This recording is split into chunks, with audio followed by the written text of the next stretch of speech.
The Waitangi Tribunal has told the government to put its plans to partially privatise state assets on hold until it's resolved the issues surrounding Maori rights to fresh water.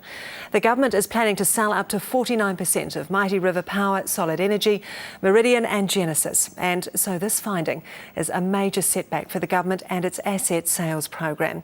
We did ask Finance Minister Bill English to appear on the program. He said it was too early to make any comment. But Maori Party MP Te Ururoa Flavell did agree to speak with us.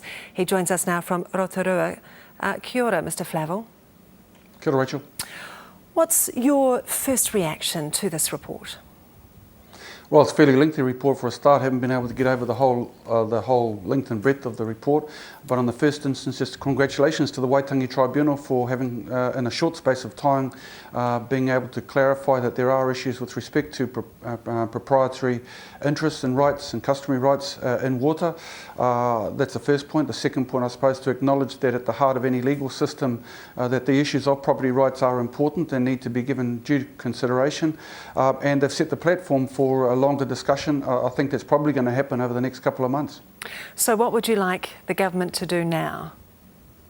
Well, I think the tribunal set the course and said simply hold up a little bit, let's have some discussion, let's get the parties together. I think in terms of a Maori side, there's always been a determination to have more discussion rather than head to court. That doesn't necessarily have any winners, or rather everybody doesn't win from going to court. So I think that there's a clear line that says let's have the parties get together, take some time out to consider the recommendations, because they are but a starting point for further dialogue and move towards that sort of solution. When you say take some time out, how long are you suggesting that time out should be? Well, that's really in the hands of both the government, on the government side and on Māori side. On the government side, there are a number of ministers that are involved in this whole issue, and therefore, including ministers from the Māori Party, namely Ms Turia and Mr Sharples. And on the Māori side, there are a number of players, including claimants, of whom the Maori Council is one, including the Iwi Leaders Forum, and it's important that the parties come together, firstly to have their own hui, to work out their own strategies, and then get to the table to negotiate and try and find a way forward. Do you think there will be any asset sales this year, Mr Flavell? Of that, I'm not too sure. I think it depends very much on the outcomes of the discussion. I know that the Iwi Leaders Forum are set to have some discussions in the next couple of weeks or so.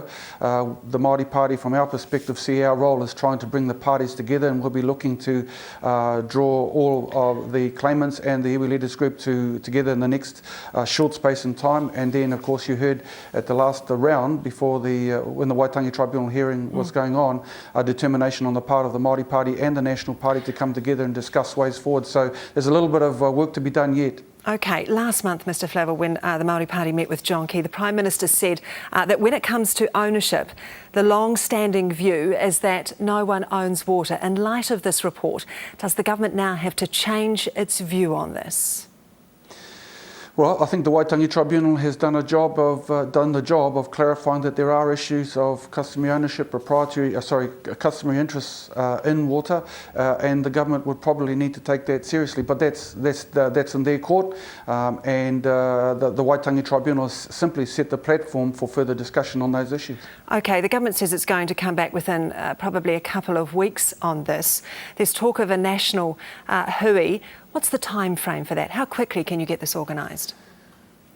Well, I can, from Māori Party perspective at least, we know that we're attempting to pull the parties together within the next short space in time, depending on timetable, and that's likely to be within the next 2 weeks at the very most. But in terms of a national hui, the national hui that I think is being referred to is in September, maybe mid-September, certainly from the Iwi Leaders Group, but they can confirm that themselves. I think we're talking at least a month before we're able to get a clearer picture about where things go.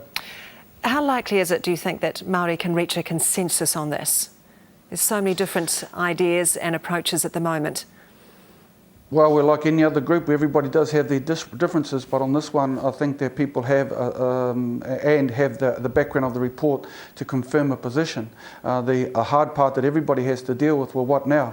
In particular, with respect to the sell-off of the state-owned assets.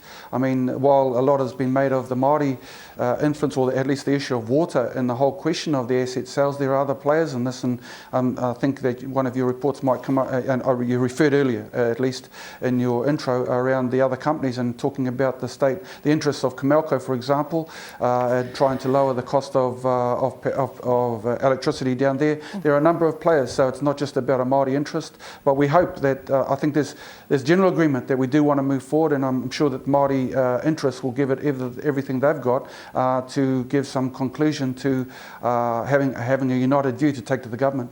What's the bottom line, Mr Flavell, if the government comes back to you and says it's choosing not to honour the recommendations of the tribunal and it goes ahead with the sales? Will you walk away from the coalition?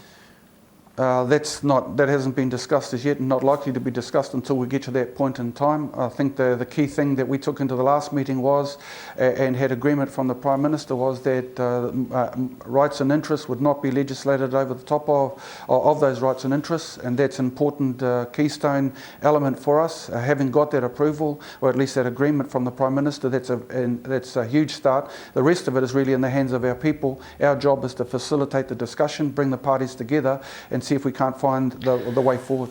Sure, but how would you personally feel if the government chooses to snub the tribunal?